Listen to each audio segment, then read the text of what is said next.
Good morning, everyone. This is Debbie Wetzler, and I have a very special guest on with me today. And he's going to be speaking to you about metronomics. And that's kind of loosely translated as meaning transformation, and transformation of what you think and what you're projecting, and everything you project is what you create in your life and what happens in your life. And he has been extraordinary in coaching and teaching this philosophy and teaching this to people about creating their own lives, as well as being a very best-selling author. He's written over 24 best-selling books and very well-known books, including The Greatest Networker in the World. He has also been the founder and co-founder of several network marketing magazines that many of you probably have heard about, one being Upline, and another one being Network Marketing Lifestyles, and another one being Network Marketing Magazine. So he's very well known in the networking world. And I have admired him for so many years, and I was extraordinarily introduced to him in Charlottesville, Virginia last year, 2 years ago, actually, at this point. And I was ecstatic to meet him because he's a legend, and I had read all those magazines, read most all of his books, and I was thrilled to be meeting him. So it's with great pleasure that I bring on John Milton Fogg. John, hello. Debbie, hello. Hello. So nice to meet you again. Again. So I will say that you were in Pinehurst with us also with Ed Weens. And I have the pine cones right over there to prove it. Exactly. I do. So do I. And some of the things he gave us, along with this very funny shirt he gave me. But anyway, you were doing a talk then that you had just kind of come into ASEA, and you were talking about the 3 Ps: philosophy, principle, and people. And you said you had found it in ASEA. So I was wondering if you could go into that just a little bit more and then talk about your principles that you were talking about earlier. Oh, good. So we get to do the ASEA plug right up front here. We don't have to wait for it like some. No, we don't have to wait for it. No, but it was a beautiful talk. So. Well, thank you. I don't remember the talk one darn bit, but I do remember, and to this day, have the same conviction about ASEA, and so it was philosophy, principles, and people. I've been involved with network marketing for 30 years, and being a Judy Collins fan, I've seen the clouds from both sides. And being a snob, a network marketing snob, I no longer have a tolerance for products that are less than efficacious, people and policies and procedures. And I don't just mean the legal stuff that you signed when you signed up. I mean how you behave, how you conduct business. And of course, the people, I just have no tolerance for anything that's less than highly principled,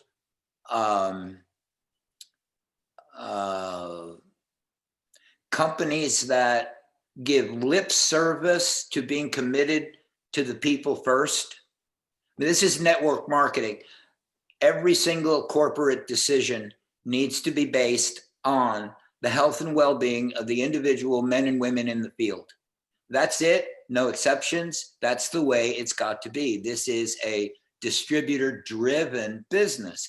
And just everything that I had observed or been told, read about ASEA, you guys hit top marks. And so I was willing to play and happy to do it. And I'm not always willing and not always happy about that. So, I mean, I've got high standards, and I think you guys have a great company. I the question always comes, well, John, why aren't you building a business? Look, in 1970, I got involved with macrobiotics. That's an Asian philosophy and diet, brown rice and miso soup, everything organic. Then I got into the natural and health food business and spent 20 some years there, overlapping another 20 years. Then I got into network marketing, and almost all in my 30 years of network marketing, it's been with nutritional products and health products. I am burned out talking to people about their health. I'm tired of pushing that rock up a hill. And I live in sadly, the leading country in the world of horrendous diet and stupid ideas about health. I mean, it just, and God bless America, we've spread it all around the world. I mean, we are responsible for the people in Kazakhstan enjoying McDonald's. God, good for us. So I just don't want to do that. And I'm devoted to network marketers. And so why I gravitated toward the things I'm doing now in terms of writing and coaching is all about what I think are the most important things network marketers need to succeed. And that's working with our minds, because all of the struggles and settlings for less and not achieving our goals, that's all in here. In here. So you brought up some very good points. When I brought up the first thing I'd heard about this company was that it was principle and purpose over an ego and economics. And you started talking to me about how we kind of give ourselves a 10 if we're perfect, because I was saying Tyler's perfect marks were 8 and 5. And you brought up the fact that when you're asking people to rate themselves, they usually don't ever give them a 10. But you went into several other things. Could you go into that? Yeah, a very powerful tool in your life as well as your business is your willingness to consistently assess where you're at. GPS means nothing. If I'm here in Virginia and I'm on my way to New York, and all my GPS knows is my destination is New York, it's useless unless it knows I started out from North Garden, Virginia. So knowing where we're at every given point in time is truly important. That's the assessment angle. And I use that in coaching religiously. And then you're looking at, of course, your vision of where you want to go, what you want to achieve. For me, goal setting is such a trap. People lock in to the achievement of the goal as stated, and they lose sight of the only thing that matters, which is your progress, your consistent progress toward that goal. That goal is just a tool. It doesn't matter. You change that goal left, right, and center, and you do all the time anyway. I mean, your goal is $10,000 a month. You hit $10,000 a month, got to get a new goal. It just served you for your learning, for your growth, for your development. That's its purpose. And the game is progress. So what companies want to build in and leadership distributors and associates want to build in is, how do I help my people progress? How do I keep them progressing and progressing and progressing? And how do I make them always aware of their progress? Because that's what keeps us in the game. I mean, there's nothing I do, Debbie, where I don't see progress. Because if I don't see progress, honey, I quit. That's it. That's why I've been married twice. No, wait a minute, I shouldn't have used that one. No, Sorry. but you're progressing. Yes, I am single. Thank you. So, you are, I've been on your Facebook page, and if you'd like to tell people what that is, and I can post that. It's all about mindset and where your mind is, because what you're doing is attracting 100% of the time what your life becomes. And so one of the things you've brought up is that if you've got a goal that you've been pursuing for a long time and you haven't achieved it, and it continues to be slightly elusive to you, ask yourself, why is it so important not to have your goal? So could you go into that a little bit? Yes. The vast majority of people watching this presentation will not like this part. And so you may want to just skip this and fast forward.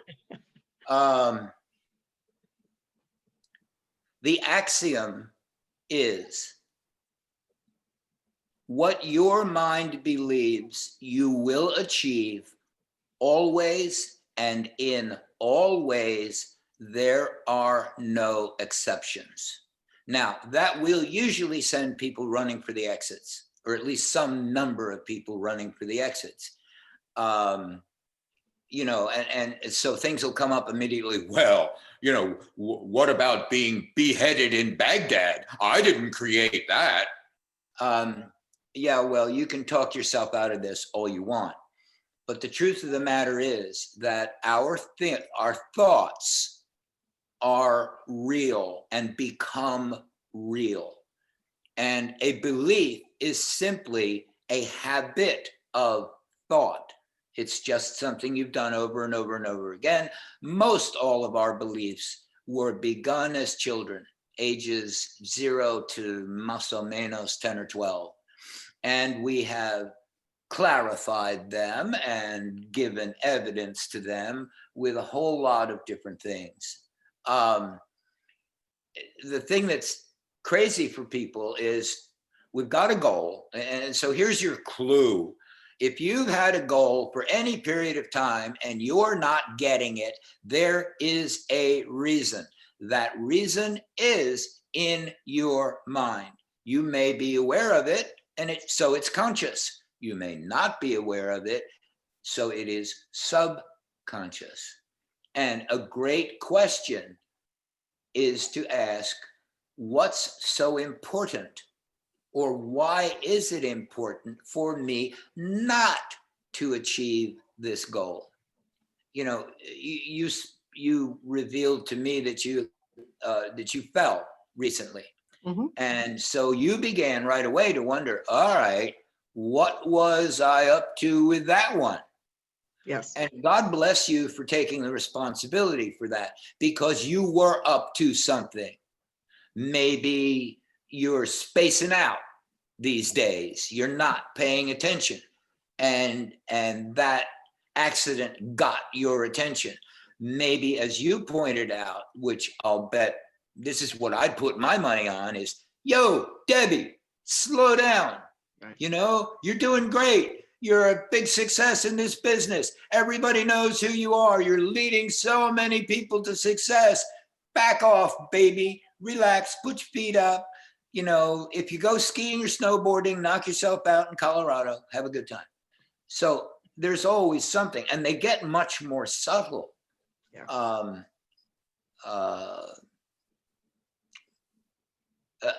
An example, a lot of people have a challenge with money, with making money, because there is an underlying belief. They're not aware of the belief that is the answer to why is it important not to have this financial goal. Couple of examples. If I was terribly rich, a whole bunch of family and friends would be hitting on me to borrow money, to have me support them, to have me be responsible for them. I don't want anything to do with that. Another example, take a 20-something young woman. In our culture, sadly, still to this day, when guys see women who make significantly more money than they do, that gets to their ego and they back off. And so the young lady pushes away her goal of making money because she's afraid if she does that, she's not going to get one thing she really wants, which is a great relationship with the perfect guy for her. And it keeps going like that and like that and like that. So part of what I coach and teach about is to get people to give them tools and techniques, Debbie, that help them reveal what those beliefs are. And the thing about beliefs is they're not the enemy. They're not from the devil, although they sure look like it sometimes. The purpose of these subconscious beliefs is to protect us from harm, especially the harm of pain. It's painful when all your relatives hit you up for money. It's painful when the guys you're interested in push you aside because their egos can't take the fact that you're much more successful than they are, or you're driving the kind of car they always wanted to drive but can't afford, whatever. And so our subconscious beliefs are there to protect us. The little kid who was traumatized, who made childhood decisions, that ain't happening. I don't like how this feels. I don't like being scared. I don't like being a victim. And so now I'm going to put in place beliefs that make sure I don't get into those positions again, whatever those positions are. And we spend our whole lives doing it. Absolutely. And so you had another thing on your Facebook page about how we should think differently. And there was a story of a fly trying to get out, breaking his neck on this window when 10 feet away, there was an open door. So if he just done things a little differently or thought a little differently, it would have been an easy escape to freedom. And it's always about thinking differently, especially if you have circumstances that have been recurring. I mean, hello. What the definition of insanity, right? Is doing the same thing over and over and expecting a different result. Yes. Like that. And so that's a marvelous red flag clue. Hey, I need to take a look at beliefs. I came up with the word metanoics. The previous title for my work, which was 12 years old, I did a thing called Belief Busters. Well, I ran into enough Christians and Catholics who said, I don't want to break my beliefs. Well, that's not what I wanted, and that's not what I meant. And there's a Greek word, metanoia, and it means literally transformation of the mind, and not just mind, it's mind and heart and spirit. It's a holistic thing, that transformation. And so being the clever writer that I am, I came up with metanoics, transforms your mind. And really what it is a bunch of tools and techniques that over the years I've discovered work.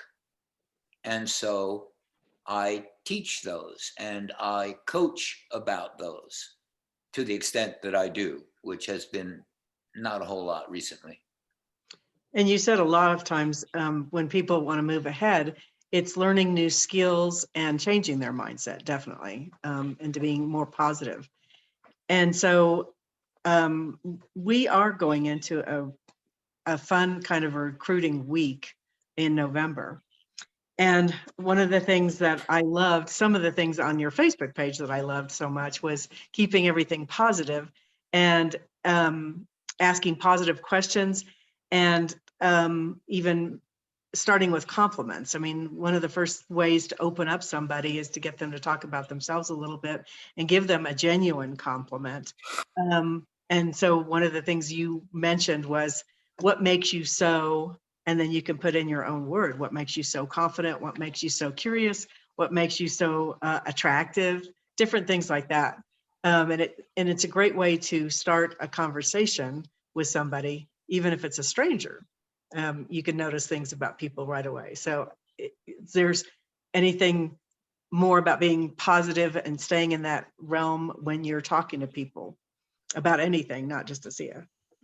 At the risk of opening up a can of worms or spilling beans, I gave you the speaking and listening book. Yes, and I'm going to put that out. To share with people. So you're going to do that? Yes. All right, great. Right after this is over, I'll post it on ASEA United for people. All right, great. There's a whole lot of good stuff in that. And for those of you watching and listening, this is a 17-minute to read book. The reason for 17 minutes is it was a TED Talk that I designed. And it's all about really your two most powerful skills, especially more than almost any other place in the world, other than your relationship with your spouse, your kids, the people you live with, your family, in network marketing, because network marketing is always a conversation. Now, it may be email, it may be text, it may be on a website, but it's a conversation. And in this wonderful socially distanced pandemic world, it's a digital conversation frequently. And so learning those skills of speaking and listening is of fundamental importance. Debbie brought up one speaking skill, which is you lead with a compliment. The other side of that, I hope, is blatantly obvious to all of you, but if not, try this on. You will listen more people into your business than you will ever talk into it. And the game that you can learn to play is asking great questions and really, really listening to people. Debbie and I spoke a number of days ago about having this conversation for this Zoom. And I said, look, I can get in a lot of trouble with people around network marketing if I start to get into how to. And being Debbie, she asked for an example. And I said, that business of write down 100 names and go for it. Wait, stop, hold on. You need to know how to have those conversations with people. Yeah, you can be up and down, jumping, excited about redox molecules. And here, I'll show you. You see how that scar is going away? That's Renew. You rub that on every morning and every evening, and scars that take 2 months to dissipate and they're still there, they go away in days and weeks. You can be that enthusiastic about your stuff, but if that person isn't interested, if that person doesn't give a damn about his or her health, what are you doing that for? One of the great deals I love to play with in conversation, and you can do this in text messaging on Facebook, for example. You observe somebody in a group you're in, or you just get the news feed and you're interested in them, and so you send them a private message and you say, hey, can I ask you a question? And they say, yeah. And you say, on a scale of 1 to 10, how important is your health to you? Well, they come back and say, well, actually, I love sitting around eating pizza, smoking dope, and drinking beer. And so it's about a 3 for me. That's not somebody you want to be having a conversation with ASEA about. So you get your 10s and your 9s. And follow-up question now is, what do you do about it today? And now you begin to learn a little bit about them. Now, what I hear a lot is, oh, this takes so much time. That's why I actually started to write a thing called Get Rich Slow. It's actually the fastest way of all, but the process is be willing to take the time to get to know an individual and what he or she needs and wants. It's worth it for a customer. Calculate the lifetime value of that customer. How much will they contribute to you over 3 years of consistently placing their auto ship and getting products every month? And you will find that it's worth it to have 10, 20-minute plus conversation with somebody. If that person is a potential distributor or business builder, you're talking about a couple thousand a month, maybe 5, maybe 10, maybe more. Maybe you get a Debbie or a David, well, how much time are you willing to invest in that? So have those conversations that explore who and how these people are. Then you know how to serve them, and your batting average goes way up. I would much rather have you talk with 10 people, and have 8 of them say yes, than have you talk to 110 people and have less than 8 say yes. And that's usually what the numbers are. And that's why people quit network marketing a lot of times.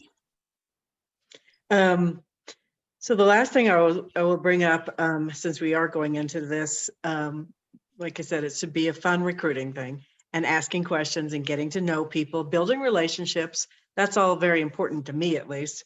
You talked about creating a vision, and a swimmer, I think her name was Florence Chadwick, who had wanted to be the first woman to swim the, I can't remember the strait. She eventually went on to swim the English Channel and some of the other things. But the fog came in right as she was swimming, and she was literally, all puns intended. Yes, and exactly. It was the California swim to Catalina Oh, Island. that's right, Catalina. And fog came in. She was only less than a mile from her goal, and it just kind of took the air out of her, and she just thought, oh, I'll never make this. So she got out. But then she eventually went on, because she was able to see the shoreline in every other swim that she did, and she knew that she was really close and right there, even when the fog did come in again. So if people held what they wanted in their minds and their vision of talking to people and having great conversations and paying them good compliments and getting to know them and how important their health is, if they're going to talk about ASEA, would you like to go into a little bit more about the vision and how important that is? I wish I had a rubber band physically in front of me, but pretend that I do. In this hand is your current reality. That's what's so right now, this minute. And in this hand is your vision. Now pretend that you have a rubber band. If that rubber band is just hanging there, it's doing nothing. It's in its natural state. But as you begin to stretch it apart, it builds tension, more and more and more tension. What it wants to do is to relax. Well, there is tension between your current reality and your vision. And most human beings can't tolerate tension. We will do whatever we can to resolve the tension. And normally what we do is we either lie about the current reality or we give up our vision. We don't maintain that tension. Here's the good news. That tension is the energy for you creatively to achieve your vision. And this current reality is always changing. It's never the same. And so if you hold on to this vision vividly, picture it, practice it, get into it. It's hard to believe something that has not happened. So I have a new definition. I trash the word believe and say, why don't you try belove? If you look in the dictionary, leaf, B we got, B means to exist. Leaf comes from the Indo-European word lube. Lube, it means love. So Don't bother with believing your vision, because you can't, because it ain't true yet, but you can beloved it. You can fall in love with that. And you tell me you got a more powerful force on this planet than love. Doesn't exist. Single most powerful deal. If any of you have ever been in love, was there anything you wouldn't do at that point in time? No, you would vault over Debbie's Colorado mountains when you were in love. It's hugely powerful. So beloved your vision and be willing to let go and give up, your current reality. And change ain't easy. We don't like it. Human beings are almost hardwired to resist it. But have a little more fun with that. Beloved that vision and be willing to change, and keep that tension there, because it's your greatest ally. That was wonderful. Thank you. Thank That you. was that I was my aha moment. That's can't remember who I stole that from, Debbie, but it had to be somebody. We all do, but I'm going to steal that one. I will give you full credit, however. Thank you. Well, this has been just such a blessing, I think, to everyone, and especially to me. And it's a true pleasure to talk to you. And John does coaching, and I'm going to put the Facebook page on, and he sent us very graciously and generously the link to his book, Listening and Speaking. We talk too much and we don't listen. And isn't that the most rude thing you've ever heard? How do you expect to sell a book when you say to people, you don't listen and you talk too much? Buy my book. That's why I give it away, honey. There we go.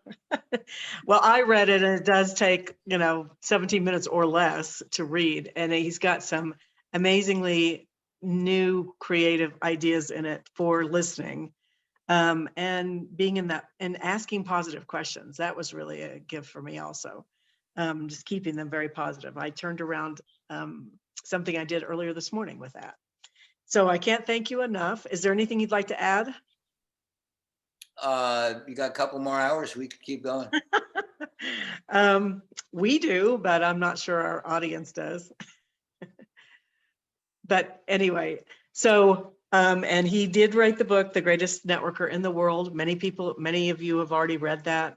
If you haven't, it's a must read if you're going to be in this industry and this profession. So I can't thank you enough for being here and giving us your time. And it's just been, so good for me. Thank you so much. My pleasure, lady. Thank you very much. Absolutely. Bye-bye.